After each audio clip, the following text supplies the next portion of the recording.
Hallelujah, praise the Lord everyone, God bless you all. तो कलीसिया, आपने इस वीडियो को पूरा सुनना है एंड तक, एक एक पॉइंट। इतनी ज़बरदस्त इसमें पॉइंट है मेरी गवाही में, और लास्ट गवाही के बाद जो मैंने वचन बताया आपको हिलाकर रख देगा। तो इसमें आपने पूरा ध्यान से सुनना और बहुत सारे लोगों को शेयर करना है इस वीडियो को। परमेश्वर आप सबको बहुत सारी बरकत दे।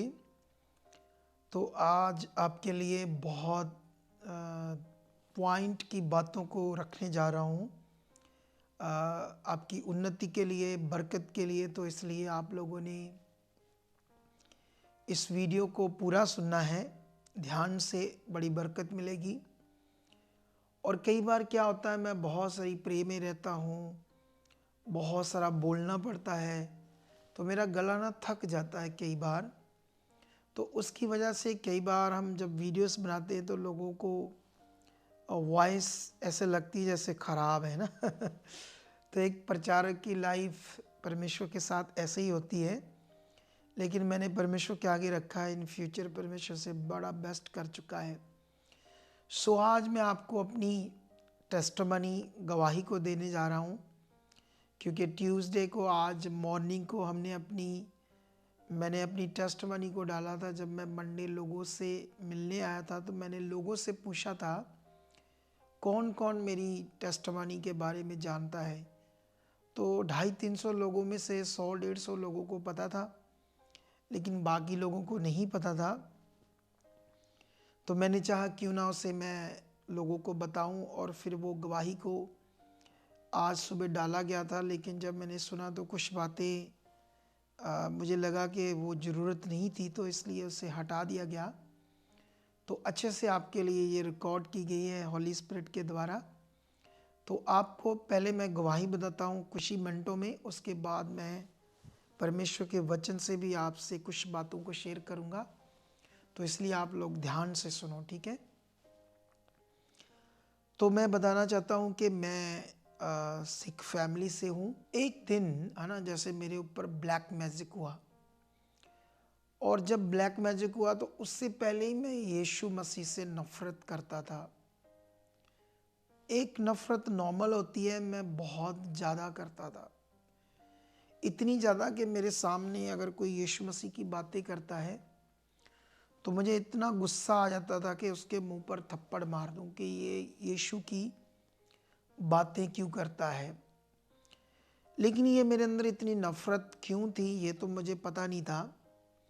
लेकिन मैं बताना चाहता हूँ कि मैं पत्थर, मिट्टी, है ना, जैसे कोई रोड पर 4 ईंटें लगाकर उस पर कली थोपी है तो उसके आगे भी झुक जाता था, ऐसा इंसान था। दुनिया के हर गुरु, पीर, संत, महात्मा, पीर, पैगंबर को मैं सजदा करता था, है ना, ऐसे दंडवत करता था। लेकिन सबके लिए मेरा मन ठीक था, लेकिन यीशु मसीह के लिए नहीं था, उसके लिए नफ़रत थी। फिर जब मुझ पर ब्लैक मैजिक हुआ तो मेरे हालात आप सोच नहीं सकते। आपको जो भी लोग जिनके जीवन में दुष्ट आत्माएं काम करती हैं उनको पूछो कि जब वो दुष्ट आत्माएं काम करती है तो एक मनुष्य का क्या हाल होता है, कितनी खतरनाक तकलीफ होती है। तो वही दुष्ट आत्माएं जब अटैक करती थी तो मुझे ऐसा लगता था अभी मेरी डेथ हो जाएगी। अभी अभी कुछ ऐसे अंदर से ना खाती थी दुष्ट आत्माएं। कभी कोई बीमारी, कभी कोई रोग, कभी ये बीमारी, कभी पेट के रोग, कभी कब्ज़ के रोग, कभी चक्कर आना, सिर दर्द होना, शरीर भारी रहना, मतलब पूछो मत क्या क्या होता था।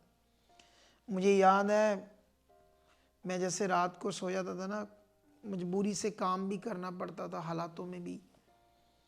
अगले दिन मुझे 12-1 बजे तक भी उठाओ ना, उठा ही नहीं जाता था, उठा ही नहीं जाता था, ऐसे मिट्टी हो जाता था शरीर। मैंने बड़ी तकलीफ झेली। मेरे घर वालों ने मुझे बहुत जगह पर लेकर गए। पहले हर धर्म में जिसमें पैदा होते लोग, पहले तो वो वहाँ की धार्मिकता करना, जब उससे आराम नहीं मिलता तो फिर दूसरी जगहों पर जाना। यही मेरे साथ हुआ। मेरे घर वाले मुझे बहुत जगह पर लेके गए, अनगिनत बाबाओं के पास लेकर गए, इतना पैसा दिया, इतनी जगहों पर गए, लेकिन कहीं से भी राम नहीं मिल रहा था, छुटकारा नहीं मिल रहा था मुझे।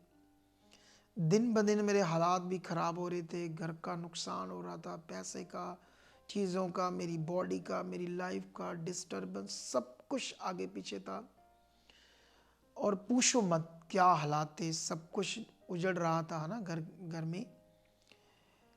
लेकिन बीच में बाबाओं के उपचार से ना, जैसे वो बलियां देते थे, कुर्बानियां देते थे, दुष्ट आत्माओं की चीज़ें करते थे, तांत्रिक बाबे, वहाँ भी गए, हर जगह गए।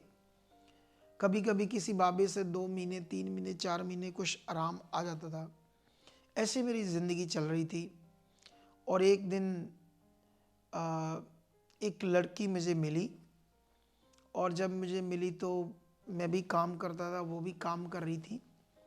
काम करते करते मैंने उससे कई बातें की, और उसके साथ कई चीज़ें बुरी हुई, हालात थे उसके जीवन में। पता नहीं क्या मेरे मन में आया, मैं ऐसे मन में आया कि मैं इससे शादी करूँगा, अपने मन में आया, ठीक है।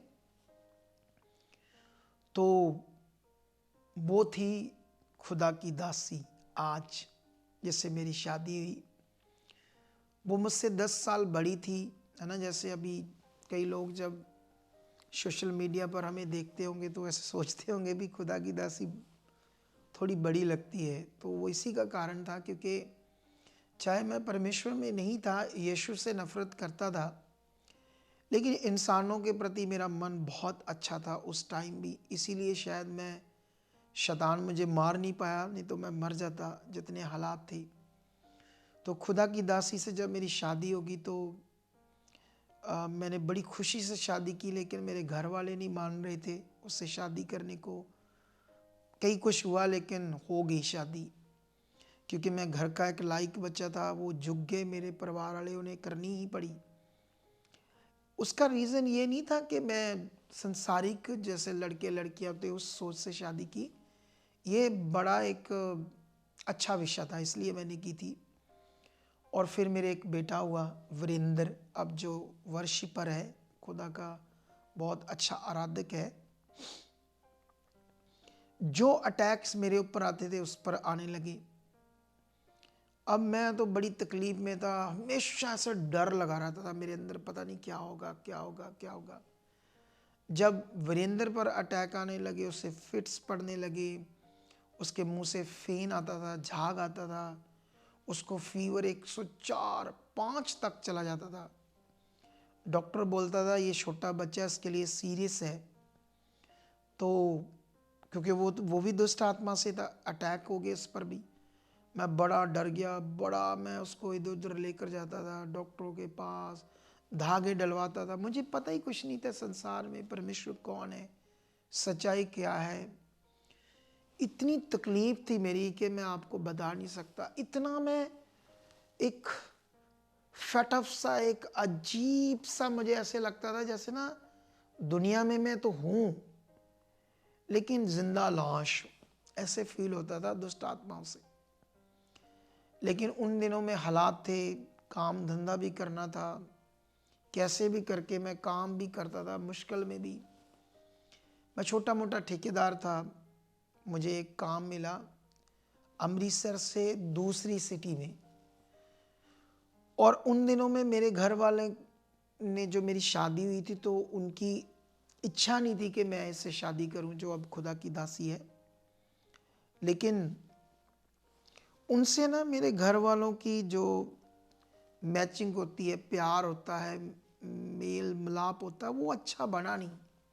आई डोंट नो, मुझे पता नहीं, मेरी वाइफ तो कुछ नहीं कहती थी उन्हें, ये इसका दिल अच्छा था। लेकिन जब नेगेटिविटी के कारण ही ये मेल हो रहा था अच्छे से, है ना, ऐसे प्यार से रहना। लेकिन मैं सोचा मैं दूसरे शहर जाऊंगा, मेरे बच्चा भी बीमार रहता है, दुखी रहता हूँ, तो क्या करूँ। एक मेरा भाई था जो यीशु मसीह में आ चुका था, वो सिटी में रहता था, हम गांव में रहते थे।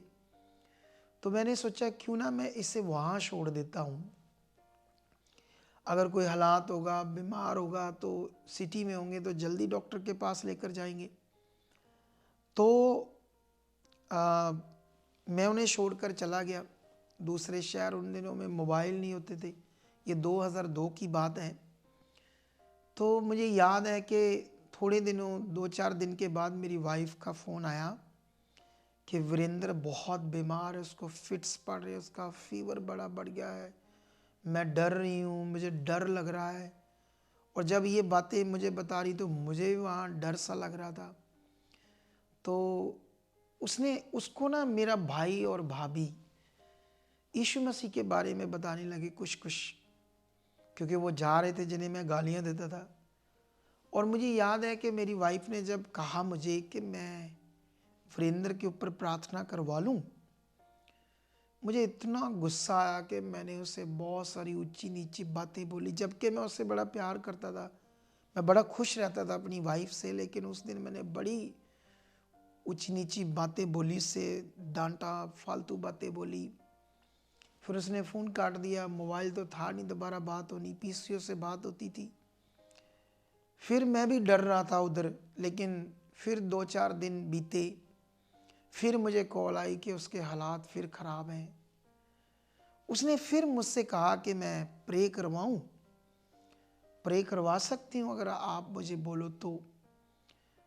मुझे तो गुस्सा आना था क्योंकि मैं यीशु से नफरत आना था। पता नहीं कैसे मेरे मुंह से निकल आया कि चल कोई नहीं, करवा लो। उसके बाद मैंने फ़ोन काट दिया। फिर सुबह की बात है जब उसने मुझे पूछा था, और रात को 7:30 बजे के लगभग उसकी दोबारा कॉल आई कि जब से मैंने प्रार्थना कराई है वीरेंद्र एकदम से अच्छा भला है। उसके फिट्स भी थोड़े समय में बंद हो गए थे, फीवर भी उतर गया, वो खेल रहा है, खुश है। मैं ये सुनकर एकदम से शॉक्ड हो गया। और उस रात मैं सोया नहीं सारी रात। जानते क्यों? मैं ये सोच रहा था ये यीशु कौन है जिसे मैं इतनी नफरत करता था, इतनी नफरत करता था, इतनी नफरत करता था। इसने मेरे बेटे को ठीक किया, जिन्हें मैंने अपना माना, जिनकी मैंने पूजा की, भक्ति की, दंडवत किया, सेवा भावना की, सब कुछ किया, हर जगह पर जाकर किया। वो जो अपने थे जिन्हें मैं ऐसे विश्वास करता था, भक्ति करता था, पाठ पूजा करता था, उन्होंने क्यों नहीं चंगा किया मेरे बेटे को? ये यीशु कौन है? इसने क्यों किया? इसी सोच में सारी रात में सोया, रात निकल गई। फिर मेरे दिल में आया कि मैं वापस जाऊंगा, मैं जानना चाहता हूँ यीशु मसीह को, कौन है यीशु। आज बहुत सारे लोग चर्च में आते हैं। ये दोबारा गवाही देने का मतलब था। 300 लोगों से मेरे जब बात कर रहा था तो बहुत सारे लोग जब चर्च में आते हैं तो उनको कोई मतलब नहीं होता परमेश्वर से, सच्चाई से। वो सिर्फ सोचते हैं हमारी प्रार्थना हो जाए, हमारा काम हो जाए। लेकिन याद रखना, जो आपका काम करेगा, सोचो जैसे अभी सोचने वाली बात है, आपने भी अपना धर्म, धार्मिकता इधर उधर जाए होंगे ना। अभी जो भी मेरी गवाही सुन रहे होंगे तो इधर उधर कितनी जगह पर गए सब कुछ किया जो आपने करना था। अब सोचने वाली बात है कि जहां से आपका कुछ भी नहीं हुआ, अब परमेश्वर से होना है, और ये 100% होना है। मैं बड़ी तकलीफ से निकला हूं, और 100% आपका जब काम होना है, सोचने वाली बात है कि जिस परमेश्वर से आपका काम होना है वही परमेश्वर है। और जो आपका काम करेगा, आपकी तकलीफ को दूर करेगा, आपके हालात को दूर करेगा। सोचो उससे आपका क्या क्या कुछ अच्छा होगा, आपको क्या क्या मिलेगा, कैसी शांति, कैसा जीवन, कैसा अनंत जीवन, कैसी बरकत, कैसा घर का स्वर्ग जैसा माहौल, जीवन। लेकिन आप लोग बहुत छोटी सोच के लोग बन जाते हो। मैं इन दिनों में बहुत सारे लोगों की ले हैंड कर रहा हूँ, बहुत सारे लोगों को मिल रहा हूँ। लोग बड़ी जल्दी हील हो रहे हैं, लोगों की टेस्टमनी बन रही, गवाहियाँ बन रही है। लेकिन मैं हैरान होता हूँ कि लोगों के अंदर वो आदर नहीं होता। लोग स्वार्थी होते हैं। शैतान भी कहीं न कहीं उनकी बुद्धि को बंद करता है ताकि उनको बहुत बड़ा कुछ ना मिले, ज़बरदस्त ना मिले। क्योंकि तुम लोग मौका दे देते हो, आप लोग मौका दे देते हो, लेकिन आप उसे मौका ना दो। मेरी तरह मैं तकलीफ़ में था। मुझे याद है जब मैं भी यीशु मसीह में जब आया, मुझे भी एक पास्टर के पास लेकर गए। मुझे जब खेल आई, 3 कुर्सियाँ तोड़ दी थी दुष्ट आत्मा ने, जो मेरे ऊपर दुष्ट आत्मा आई थी। सोच कर देखो, आज मैं खुदा का दास हूँ। आप समझते हो या नहीं समझते हो? लेकिन जब मेरा बेटा हील हुआ, मैं जानना चाहता था कौन है यीशु। फिर मैं बढ़ने लगा। हालात तो अभी थे, जब मैं यीशु में आया हालात तो थे अभी मेरे ऊपर। बेटा मेरा हील हुआ था। लेकिन सोचो, उस दिन से लेकर मैंने ध्यान देना शुरू किया। मैंने बात को पकड़ना शुरू किया। मैं कॉपी पर बातों को लिखता था, ये पॉइंट।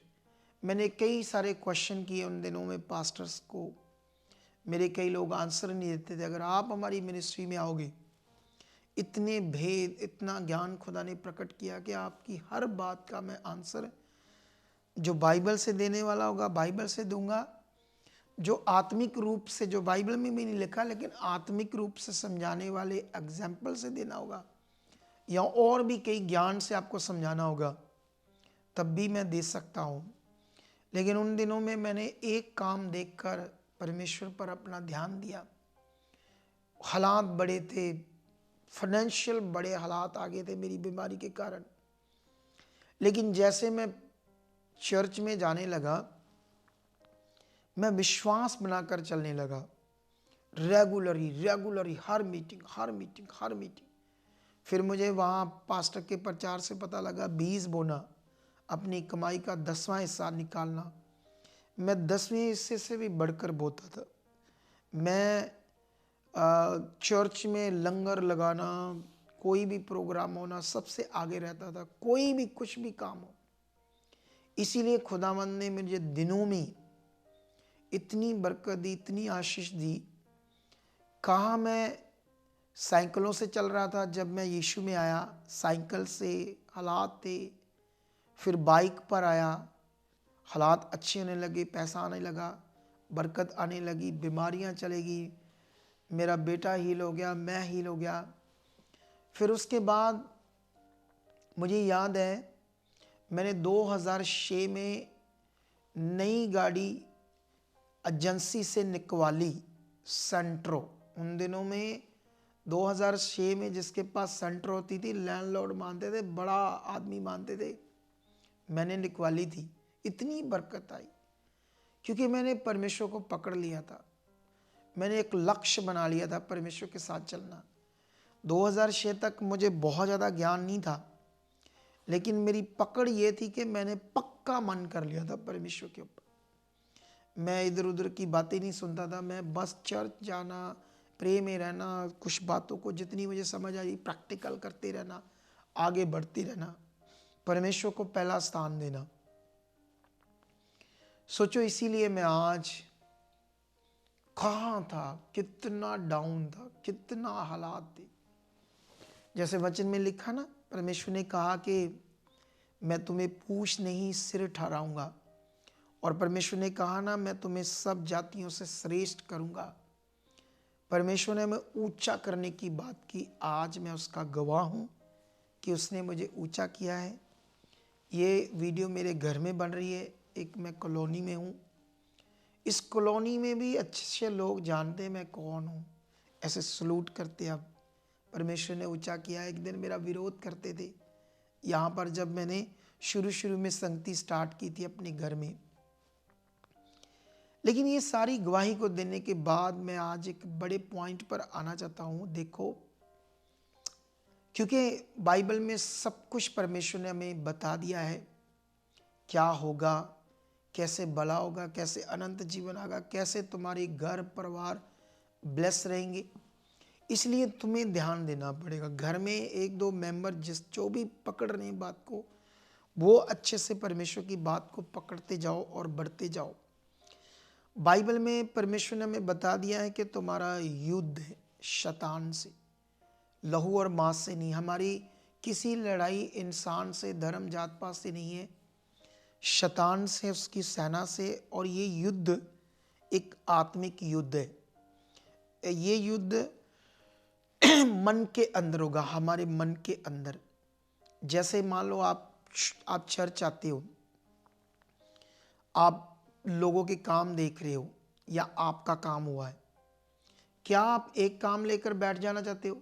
अगर आप बैठ गए तो आप युद्ध हारने वाले हो। आप वो जीवन से दूर होने वाले जिसके लिए आप चुने गए हो। इसीलिए इस पॉइंट को बड़ा ध्यान देना है, इस वीडियो को इतना सुनना और इतने लोगों को शेयर करना, इस मेरी गवाही को और ये जो शिक्षा मैं आपको देने वाला हूँ आज। बाइबल में ये पहले से बता दिया गया था, क्योंकि अन्य धर्मों में, अन्य ज्ञान जहाँ मिलता डेरों में, शैतान उसकी सेना का कोई ज्ञान नहीं है। लेकिन बाइबल में जो कुछ लिखा वो पूरा हो रहा है। यीशु ने कहा था मेरे कारण लोग तुमसे बैर रखेंगे। होता है या नहीं बैर होता है? इंडिया में अब ये बीजेपी, आरएसएस क्या कर रहे हैं? चर्च तोड़ रहे, पास्टरों के ऊपर झूठे केस डालकर जेलों में डाल रहे। पहले से यीशु मसीह ने कहा था मेरे कारण लोग तुम्हें बंदी गृह में डाल देंगे। हो रहा है या नहीं हो रहा है? तो ये सब कुछ वो पूरा हो रहा है जो लिखा है। शैतान के बारे में लिखा था, दुष्ट आत्माओं के बारे में लिखा था। मेरे ऊपर आती थी, मैं परेशान था, मैं लोगों को देख रहा हूँ। कई लोग कहते दुष्ट दुष्ट कुछ नहीं होता, ये ऐसे फालतू बातें हैं। अरे हमारे पास एक बच्ची है, वो हील हो चुकी है, हमने गवाही नहीं दी अभी इसकी, जल्द देंगे, जिसके कांच निकलता था। जल्दी हम प्लान कर रहे हैं उसकी गवाही को देने का। इतना वो सीन देखने वाले हैं। तो मैं बताना चाहता हूं कि जब आपका कोई काम परमेश्वर करता है तो क्या आप शैतान को मौका देना चाहते हो? एक ही काम लेना चाहते हो या हजारों लेना चाहते हो? या हमेशा उसकी आशीष में रहना चाहते हो? उसका हाथ आपके सिर पर रहे। आने वाले दिनों में बीमारियां, एक्सीडेंट, मौत, बीमारियां, दुख, धोखा, इन चीज़ों से बचकर आप अच्छी ज़िंदगी जियो तो ये तो परमेश्वर के साथ होगा। जो आपने इधर उधर गए नहीं हुआ, परमेश्वर से हुआ, तो उसका पल्ला पकड़ो, उसका है ना रास्ता पकड़ो, उस रास्ते पर स्ट्रॉन्ग से चलना स्टार्ट कर दो। मीटिंग को लगातार लो। अगर आप दूसरे स्टेट से हो, महीने में एक बार आओ। कई लोग साल साल, 2-2 साल तक नहीं आते वापस। आज मुझे टीम बता रही थी, बॉम्बे के पास एक बहन आई, उसको 8 साल से बच्चा नहीं, जब प्रेयर कराई उसको बच्चा हो गया, उसके बाद आई ही नहीं। अब बच्चा हो गया 2-3 महीनों का, ठीक था बच्चा, फिर भी नहीं आई। जब दिल में शेद आया तब वो बच्चे के कॉल किया। अब मुझे बताओ, हम और परमेश्वर सिर्फ तब है आपके लिए जब आप हालात में आते हो, जब आपको खुशी मिलती, आनंद मिलता आपको। उस बहन को जब मान लो बेबी से ब्लेस हुई, 2-3-4 महीने चलो नहीं आना, 6 महीने के बाद तो एक बार आना चाहिए, आदर करना चाहिए, आकर बताना चाहिए परमेश्वर ने काम किया है। ऐसे मत करो। आप शैतान की जुक्ति में फंसते हो, आप शरीर में जाते हो, बुद्धि लगाते हो। ये वीडियो बनाने का मकसद है आप आगे बढ़ो, कॉन्टिन्यू खुदा के साथ चलो। जैसे आप रोज खाना खाते, एक दिन नहीं रह सकते, इसी तरह खुदा के साथ चलना है रेगुलरी। तो मैं बताना चाहता हूँ, बाइबल में एक जगह पर एक वचन है, इसे मैं तुम्हें समझाना चाहता हूँ आज, क्योंकि ये वचन क्यों लिखा गया है, ताकि हम अनजान ना रहें, हम आगे बढ़ें इस वचन को समझकर। ये वचन है रोमियो 7:14 में। ऐसे लिखा, हम जानते हैं कि व्यवस्था तो आत्मिक है, परंतु मैं शारीरिक और पाप के हाथ बिका हुआ हूँ। जो मैं करता हूँ उसको नहीं जानता, क्योंकि जो मैं चाहता हूँ वह नहीं किया करता, परंतु जिससे मुझे घृणा आती वही करता हूँ। यदि जो मैं नहीं चाहता वही करता हूँ तो मैं मान लेता हूँ कि व्यवस्था भली है। तो ऐसी दशा में उसका करने वाला मैं नहीं, वरन पाप है जो मुझ में बसा हुआ है। हालेलुया। तो ये वचन हमें ये सिखाता है कि जो हम नहीं करना चाहते थे लेकिन हमसे हो जाता है बुरा, गलत, तो इससे समझ आती कि हमारे अंदर पाप है जो हमें यूज करता है। और पाप का लिंक किससे? शैतान से। पाप के कारण मनुष्य हमेशा दुष्ट की जुक्ति में फंसता है, क्योंकि वो बार बार अपने आप को मौका दे देता है दुष्ट को, नेगेटिविटी को, क्योंकि ये वर्ड हमें समझाता है। इसीलिए याद रखना, शुरू में जब कैन और हाबल का हम वचन पढ़ते हैं, उस जमाने का वाकया पढ़ते हैं बाइबल में, कैन क्या कर रहा था? जो परमेश्वर ने कहा था उस बात पर ध्यान नहीं दे रहा था, और हाबिल ध्यान दे रहा था। इसीलिए कैन शैतान की जुक्ति में फंसा, और उसके अंदर कई चीज़ें आगे पीछे आई। और जब भेंट है ना, जैसे दशमांश चढ़ाना था, आदर करना था, तो हाबिल का कबूल किया गया और कैन का नहीं। और कैन अजीब से गुस्से में आ गया, उसका मन गंदा सा हो गया, गंदी सी सोचने लगा। तो परमेश्वर ने कहा, तुम गुस्सा क्यों करते हो? तुम ऐसे मन क्यों करते हो? अगर तुम अच्छा मन बनाओ, भला करो और आज्ञा में रहो, तो क्या तुम्हारी भेंट ग्रहण ना की जाए? और बाइबल में लिखा है कि परमेश्वर ने उसे कहा, अगर तू भला है ना, अच्छा मन नहीं बनाएगा, ध्यान नहीं देगा मेरी बात पर, आज्ञाओं पर, तो फिर पाप द्वार पर छिपा रहता है, और उस पाप का जो लालसा है वो तेरी ओर होगी, और तुझे उस पर प्रभुता करनी होगी। मतलब अगर पाप ने हम पर प्रभुता की, तो हम एक काम दो काम लेकर पीछे हो जाएंगे, और फिर फंसोगे, फिर हालात आएंगे, फिर प्रॉब्लम्स आएगी। तो ये बात को आज आपने सीखना है बड़ी नेड़ता से, कैसे हमारे अंदर पाप ना काम करे। इसके लिए पवित्र आत्मा का दान था। अगर आपके पास पवित्र आत्मा नहीं, चर्च आओ, सीखो पवित्र आत्मा के बारे। इन दिनों में पवित्र आत्मा के प्रबंध के ऊपर मैं बड़ा ज्ञान दे रहा हूँ। पवित्र आत्मा के प्रबंध के ऊपर एक पैम्फलेट लिखा मैंने, चर्च आओ, पैम्फलेट लो, आत्मा में चलना, आत्मा में बढ़ना, आत्मा कैसे काम करता, क्योंकि पाप से तुम बच नहीं सकते।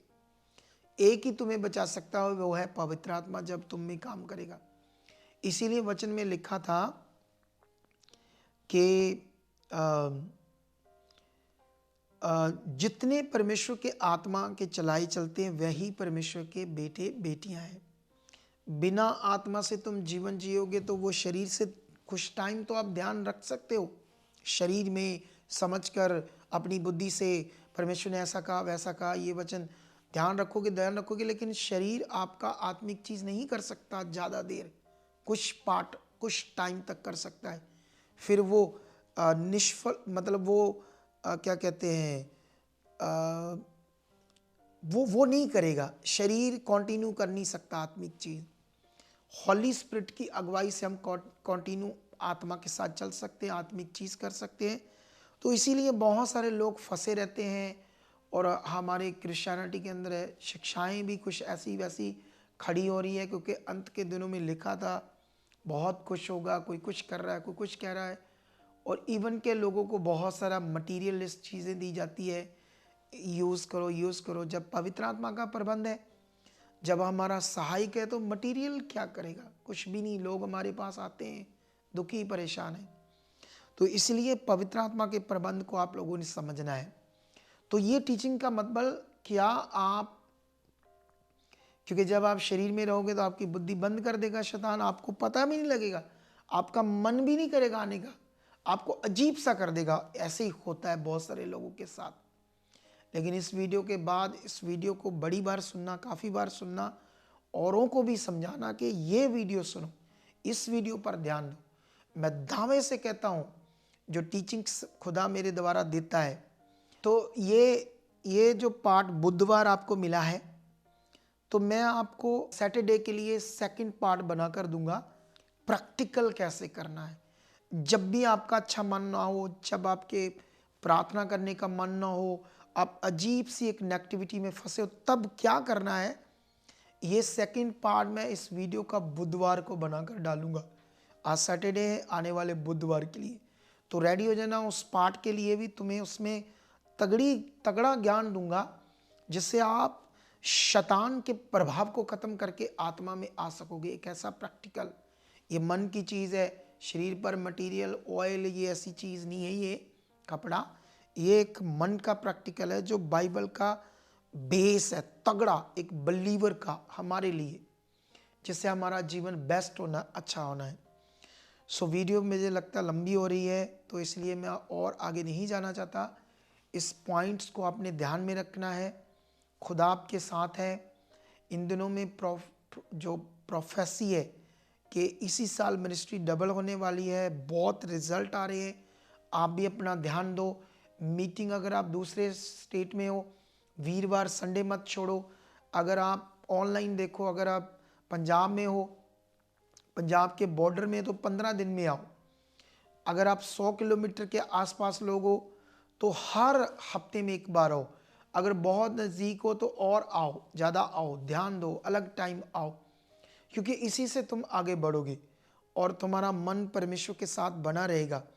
क्योंकि वचन में लिखा, शारीरिक व्यक्ति शरीर की बातों पर मन लगाते हैं और शरीर की मनसा मौत है। शरीर पर मन लगाना मृत्यु है, आत्मा पर मन लगाना जीवन और शांति है। इसीलिए ध्यान रखना, आपका शरीर आपको हमेशा परमेश्वर से दूर कर देगा। आपका शारीरिक मन आपके जो लाभ, खजाना आपके लिए तगड़ा खजाना, वो फिर मिलेगा नहीं। तो जीवन का खजाना, बाकी चीज़ों का, हमारे जीवन के जीने के लिए जितनी भी चीज़ें चाहिए सब खुदा देने के लिए तैयार है। तो रेडी हो जाओ, हाथ उठाओ मेरे साथ। मैं एक प्रार्थना करता हूँ छोटी सी। परमेश्वर पिता, जितने लोगों ने इस वचन को सुना है, आप उन्हें शूरे हो, शूरे हो, शूरे हो। जितनी नेगेटिविटी, जितनी रुकावटें तेरे साथ चलने के लिए थी, तोड़ देता हूँ। Shut in the name of Jesus. Bless हो जाओ, चंगे हो जाओ, आगे बढ़ो प्रार्थना में, बाइबल पढ़ने, सब बातों में आप ब्लेस हो चुके। यीशु मसीह के नाम ऐसा हो चुका है। आमीन।